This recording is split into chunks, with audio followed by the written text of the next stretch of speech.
हाय दोस्तों, स्वागत है आपका मेरे यूट्यूब चैनल क्यूरियस माइंड में। मैं मनीषा तिवारी मिश्रा। आज हम देखेंगे कम्युनिकेशन एंड इंटरेक्शन, इसी टॉपिक को लेकर। यहाँ हम देखेंगे इसी के बारे में थोड़ा सा आगे, कम्युनिकेशन और लैंग्वेज में क्या फ़र्क है उसी के बारे में देखेंगे। और इस टॉपिक का जो PDF है आपको डिस्क्रिप्शन बॉक्स में मिल जाएगा। चलिए स्टार्ट करते हैं। कम्युनिकेशन एंड लैंग्वेज, भाषा और संचार, ये क्या है इसके बारे में देखेंगे। कि जैसे कि भाषा एक टूल है संचार व्यक्त करने के लिए, वो एक साधन है। और भाषा एक संचार का एक उपकरण है, जबकि संचार एक दूसरे को संदेश स्थानांतरित करने की प्रक्रिया है। कम्युनिकेशन एक ऐसा प्रोसेस है जो एक व्यक्ति को से दूसरे व्यक्ति को मैसेज दिया जाता है, ठीक है, वो कम्युनिकेशन है। और भाषा क्या है? भाषा एक रिसोर्स है या फिर टूल है। समझ में आया आपको कि भाषा क्या है? ये भाषा है, ठीक है। तो ये भाषा कम्युनिकेशन के लिए एक क्या है? उपकरण है। भाषा संकेतों, प्रतीकों और शब्दों पर केंद्रित है। भाषा किस चीज़ पे केंद्रित है? संकेत होते हैं, किसी भी प्रकार के संकेत ले लो आप, उस संकेतों पे ये डिपेंडेंट है। उसके बाद प्रतीक होता है, किसी भी प्रकार का प्रतीक, साइन होते हैं। शब्द होते हैं, स्वर, व्यंजन या फिर अल्फ़ाबेट्स, इस तरीके के शब्द इस पर केंद्रित होते हैं, भाषा पर। इसको लिखित और मौखिक दोनों भी हम उच्चारित भी करते हैं, और मन की बातें अपनी पेज पे जो लिखते हैं वो है भाषा। और संचार संदेश पर जोर देता है। जो संचार होता है, कम्युनिकेशन होता है, वो मैसेज पे जोर देता है कि सामने वाला क्या बोल रहा है, उस पर ज़्यादा जोर देंगे। लिखित शब्दों के आविष्कार से पहले भाषा श्रवण तक ही सीमित थी।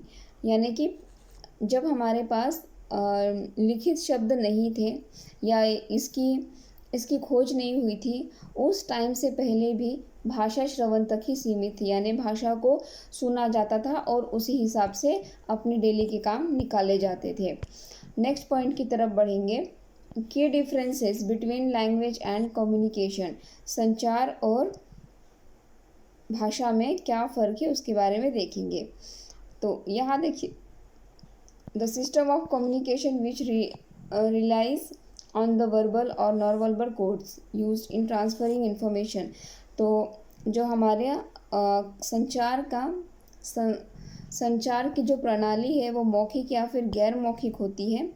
मौखिक जब हम एक दूसरे से बात करते हैं वो मौखिक होती है, और गैर मौखिक जब हम लोग सिर्फ न्यूज़ चैनल देखते हैं, सिर्फ सुन रहे हैं सारी चीज़ें, उसे गैर मौखिक कहेंगे। या फिर आप अपनी मन की बातें किसी किताब में लिख रहे हो या कोई किताब को पढ़ रहे हो, वो गैर मौखिक है।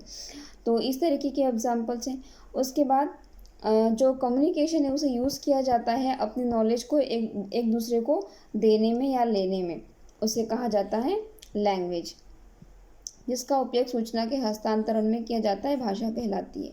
उसे भाषा कहा जाता है जब हम अपनी जानकारी दूसरों को देते हैं और दूसरों की हम लेते हैं, उसे भाषा कहलाती है।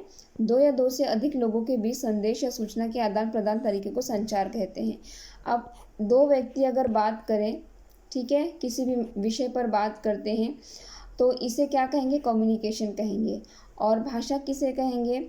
जब आप अपने भाषा को यूज़ कर रहे हैं किसी भी माध्यम से, मौखिक या गैर मौखिक माध्यम से भी, अपने नॉलेज को या अपने ज्ञान को देने के लिए, स्थानांतरित करने के लिए, उसे भाषा कहते हैं। ये दो डिफरेंसेस याद रखिएगा। भाषा किसे कहते हैं? जब आप भाषा यूज़ कर रहे हैं अपने नॉलेज को दूसरों को देने के लिए, ये मैटर नहीं करता है कि आप मौखिक दे रहे हैं या अमौखिक, ठीक है, वर्बल या नॉन वर्बल दोनों में से कुछ भी हो सकता है, उसे भाषा कहते हैं। और कम्युनिकेशन किसे कहेंगे? जब आप अपनी नॉलेज देते हैं और दूसरे की लेते हैं, उसे कहेंगे कम्युनिकेशन। इतना याद रखिएगा। नेक्स्ट पॉइंट की तरफ बढ़ते हैं। Language is tool of communication. तो भाषा एक उपकरण है संचार का, ठीक है, जबकि संचार एक दूसरे को संदेश स्थानांतरित करने की प्रक्रिया है। जबकि जो कम्युनिकेशन है वो एक दूसरे को सिर्फ संदेश देते हैं, मैसेज देते हैं और यही एक दूसरे का ज्ञान वे एक दूसरे को हस्तांतरित करते हैं, उसे संचार कहते हैं। और भाषा एक माध्यम है, संचार का एक उपकरण है। Language focuses on science, symbols and words, communication less emphasis on the message. तो भाषा संकेत, प्रतीकों और शब्दों पर केंद्रित है।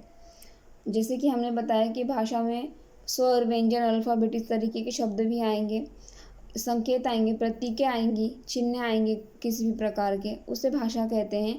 लेकिन जो कम्युनिकेशन है वो संदेश पर जोर देता है, मतलब कि मैसेज पे जोर देता है कि सामने वाले ने क्या कहा है और हमें क्या रिप्लाई देना है, इस पे ज़्यादा जोर देता है कम्युनिकेशन। नेक्स्ट पॉइंट पर बढ़ेंगे कि जब हमारे पास लिखने के लिए वर्ड्स नहीं थे, यानी शब्दों की भी उत्पत्ति नहीं हुई थी, उस टाइम भाषा को सुनने के द्वारा यूज़ किया जाता था। और इसी तरीके से ये देखकर, टैक्टिल यानी कि नकल करके, या फिर उनकी जो सेंस ऑर्गन्स थी जैसे कि सुनना, देखना, स्पर्श करना, इसके माध्यम से जो भी भाषा बोली जाती थी उसे समझते थे जब हमारे पास लिखित भाषा उपलब्ध नहीं थे।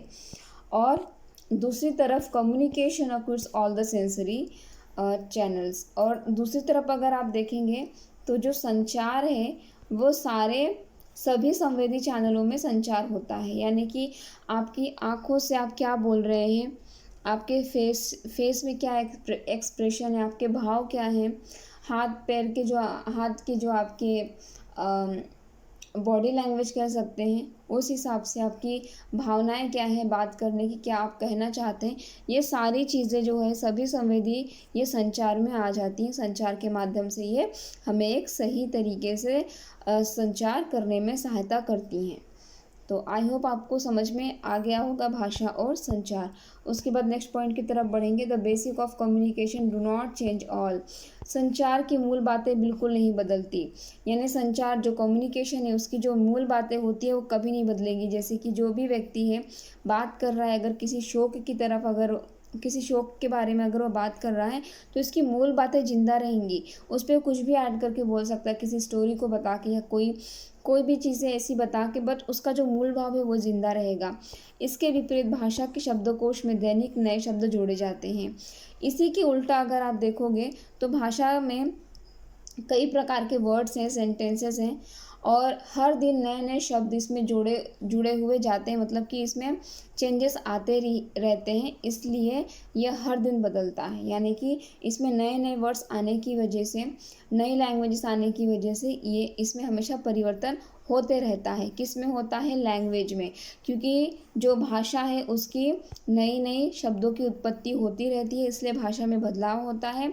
बट जो कम्युनिकेशन है उसका जो भाव होता है, संचार का जो भाव है वो मूल ही रहता है, उसमें कोई बदलाव नहीं आता। आप यहाँ देख सकते हैं ये कम्युनिकेशन है, ठीक है, और ये भाषा।